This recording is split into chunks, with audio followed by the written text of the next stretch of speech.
Hello friends, मैं आपका राहुल भैया और स्वागत है आपका अपने प्यारे से चैनल टारगेट बोर्ड एग्ज़ाम में।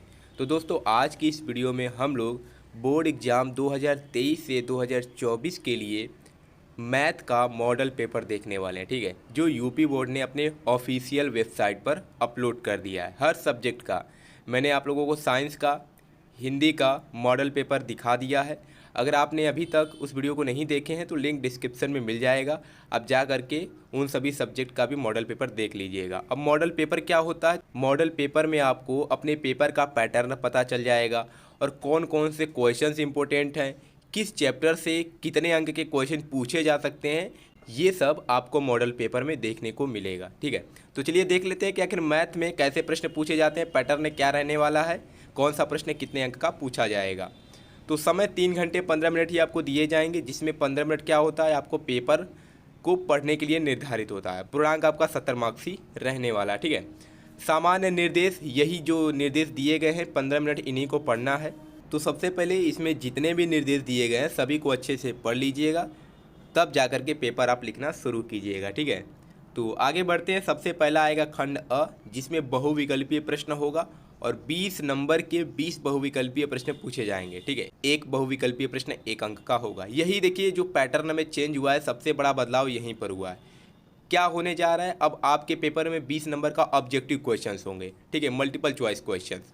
तो ये बहुत ज़्यादा बड़ा बदलाव हो चुका है इस बार। ठीक है, तो सबसे पहला क्वेश्चन है कि किन्हीं दो संख्याओं का एलसीएम 60 तथा एचसीएफ 3 है, एक संख्या 12 है, तो दूसरी संख्या क्या होगी।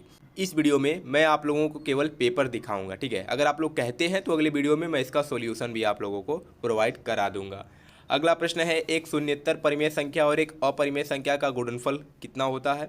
ठीक है, रेखा युग्म समीकरण x+2y-5 बराबर 0 और 4x+8y-20 बराबर 0 के हल होंगे। आपको बताने हैं अद्वितीय हल होगा, अपरिमित रूप से अनेक हल होगा, कोई हल नहीं होगा या 2 हल होंगे।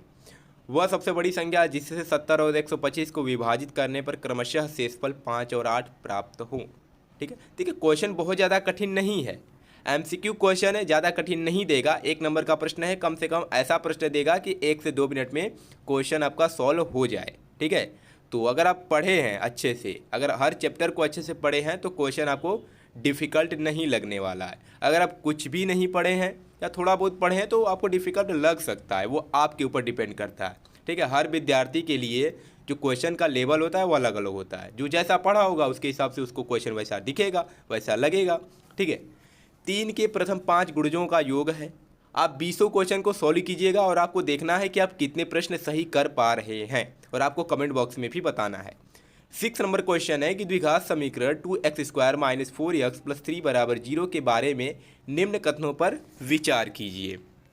ऐसे ही 7वां प्रश्न है कि त्रिभुज ए ओ बी सी एक आयत है, चतुर्भुज ए ओ बी सी एक आयत है जिसके 3 शीर्ष ए 0,3, ओ 0,3 और बी 5,0 है। इसका विकर्ण कितना होगा।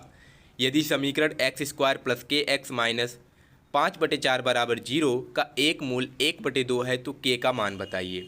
दो त्रिभुज समरूप होते हैं, आपको बताना है कब ऐसा होता है। ठीक है, यदि एक समकोण त्रिभुज ABC में कोण C का मान 90 डिग्री है, AC बराबर 3 सेंटीमीटर है और BC बराबर 4 सेंटीमीटर है, तो बिंदु C से होकर जाने वाली मध्यिका की माप कितनी होगी। यदि sin θ - cos θ बराबर 1 हो तो sin के पावर 4 θ प्लस cos के पावर 4 θ का मान कितना होगा। ठीक है, sin 2a बराबर 2 sin a तब सत्य होता है जबकि a बराबर है। आपको बताना है कि a का मान यहाँ पर क्या रखा जाए कि sin 2a बराबर 2 sin a हो जाए। 0 रखेंगे तब होगा, 30 रखेंगे तब होगा, 45 रखेंगे तब होगा या 60 रखेंगे तब होगा। तो अगर आपको नहीं आता है तो बारी बारी से चारों को रख दीजिए, आपको पता चल जाएगा कि कौन सा सही होगा। यदि 4 tan θ बराबर 3 है तो 4 sin θ - cos θ अपान 4 sin θ प्लस cos θ बराबर होगा। sec a + tan a दूसरे ब्रैकेट में 1 - sin a का मान कितना होगा। ठीक है, यदि त्रिज्या 7 सेंटीमीटर वाले एक वृत्त के एक त्रिज्यखंड का कोण 60 डिग्री है तो त्रिज्यखंड का क्षेत्रफल कितना होगा। एक सुराही निम्नलिखित का संयोजन है। ठीक है, आपको बता देना है। 1 से 10 तक की धनात्मक विषम संख्याओं का माध्य कितना होगा। आंकड़ों 13, 15, 16, 17, 19, 20 की माध्यिका कितनी होगी। यदि कुछ प्रेक्षणों का माध्य 27 तथा बहुलक 45 है तब माध्यिका कितना होगा। और लास्ट क्वेश्चन है प्रायिकता से कि जब एक पासे को फेंका जाता है तो 3 से छोटी एक विषम संख्या आने की प्रायिकता कितनी होगी। तो 20 MCQ क्वेश्चन पूछा जाएगा। अब आता है खंड ब, जिसमें क्या होंगे, लघु उत्तरीय प्रश्न होंगे, दीर्घ उत्तरीय प्रश्न होंगे। ठीक है, तो जैसे प्रश्न होंगे उनके हिसाब से नंबर उनके सामने दिए होंगे। जैसे पहला है सभी खंड कीजिए, 2-2 नंबर का प्रश्न है तो ज़्यादा बड़ा नहीं होगा, लघु उत्तरीय प्रश्न होगा, अर्थात कम से कम 1 या 2 पेज में इसका हल जा सकता है। जैसे पहला है क नंबर की स्पष्ट कीजिए कि 3 × 5 × 7 + 7 एक भाज्य संख्या क्यों है। ख नंबर है यदि cos थीटा बराबर 7/8 है तो 1 + sin theta 1 - sin theta upon 1 + cos theta 1 - cos theta का मान निकालिए। दो घनों जिनमें से प्रत्येक का आयतन 64 सेंटीमीटर क्यूब है के संलग्न फलकों को मिलाकर एक ठोस बनाया जाता है, इससे प्राप्त घनाभ का पृष्ठीय क्षेत्रफल ज्ञात कीजिए। तो 2-2 नंबर का प्रश्न है। ऐसे ही घ नंबर सवाल दिया है, अंगा भी देख सकते हैं, च भी देख सकते हैं, सभी खंडों को आपको हल करना है। दूसरा आता है निम्नलिखित में से किसी 5 खंडों को हल करना है, यानी क्वेश्चन कितने हैं, 6 प्रश्न दिए हैं, 5 को आपको करना है। तो जो 5 आता है वो कर दीजिएगा, और एक प्रश्न 4 अंक का है, मतलब ये दीर्घ उत्तरीय में जाएगा। तो इसका जो सोल्यूशन होगा वो थोड़े 2-3 पेज में जा सकता है। जैसे क नंबर क्वेश्चन है कि द्विघात बहुपद 6x² - 3 - 7x के शून्य ज्ञात कीजिए और शून्यकों तथा गुणांकों के बीच के संबंध की सत्यता की जांच कीजिए।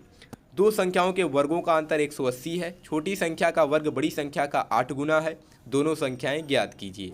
ग नंबर क्वेश्चन है कि सिद्ध कीजिए कि किसी वृत्त के किसी व्यास के सिरों पर खींची गई स्पर्श रेखाएं समांतर होती हैं।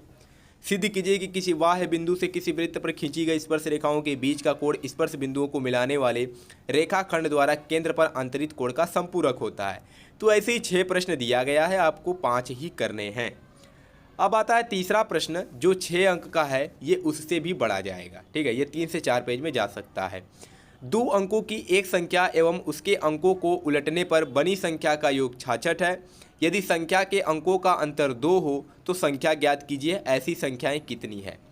6 नंबर का प्रश्न है, बहुत ज़्यादा ईजी है। ठीक है, ये नहीं आता है तो अथवा में इसको कर सकते हैं कि 5 वर्ष पूर्व नूरी की आयु सोनू की आयु की 3 गुनी थी, 10 वर्ष पश्चात नूरी की आयु सोनू की आयु की 2 गुनी हो जाएगी, तो नूरी और सोनू की आयु कितनी है। देखिए ऐसे जो प्रश्न होते हैं बहुत ईजी होते हैं। ठीक है, 6 नंबर तो दिया है, लेकिन आप हल करेंगे तो 1-2 पेज में ही हो जाएगा, इसलिए यहाँ से 6 नंबर आप बहुत आसानी से पा सकते हैं। ठीक है, ऐसे ही चौथा प्रश्न है, या तो ऊपर वाला कीजिए या तो नीचे वाला कीजिए। ठीक है, ऐसे ही 5वां भी उसी प्रकार है। 6 नंबर का प्रश्न है, या तो इसको कर सकते हैं या तो नीचे वाला कर सकते हैं। क्या क्वेश्चन है कि एक बर्तन एक उल्टे शंकु के आकार का है, इसकी ऊंचाई 8 सेंटीमीटर है और इसके ऊपरी सिरे की त्रिज्या 5 सेंटीमीटर है। यह ऊपर तक पानी से भरा हुआ है। जब इस बर्तन में शीशे की कुछ गोलियां जिनमें प्रत्येक 0.5 सेंटीमीटर त्रिज्या वाला एक गोला है डाली जाती है तो इसमें से भरे हुए पानी का 1/4 भाग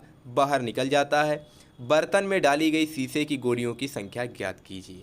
क्वेश्चन अच्छा है, अगर आप क्वेश्चन को समझ जाते हैं क्या कहना चाहता है तो आप इसको हल कर सकते हैं। ठीक है, तो 6 नंबर का यह भी प्रश्न है। तो देखिए ऐसा ही पैटर्न रहेगा आपके बोर्ड एग्जाम का, यानी जो 2024 में होने वाला है। सबसे पहले क्या होगा, 20 नंबर का MCQ होगा, फिर उसके बाद दूसरा प्रश्न 2-2 अंक का होगा, 3 से 4 प्रश्न वहाँ से पूछा जाएगा। फिर अगला प्रश्न होगा 4-4 नंबर का पूछा जाएगा। फिर अगला प्रश्न दीर्घ उत्तरीय प्रश्न होगा जो कि 3 पूछे जाएंगे और तीनों में अथवा भी दिया होगा, यानी 6 प्रश्न होंगे, 3 प्रश्न आपको करना होगा। अगर तीनों अच्छे से कर लेते हैं तो 6 दूना 12, 6 3 18 अंक आप ऐसे ही पा सकते हैं।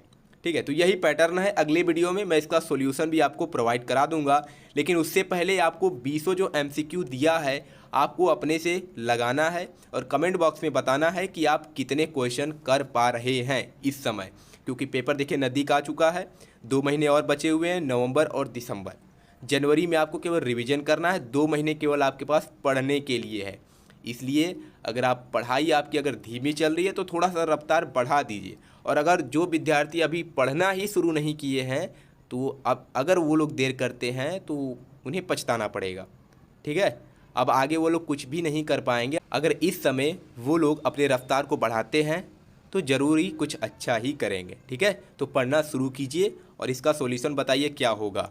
कमेंट बॉक्स में आपको बताना है कितने प्रश्न आपके सही हो रहे हैं। चलिए मिलते हैं नेक्स्ट वीडियो में, धन्यवाद।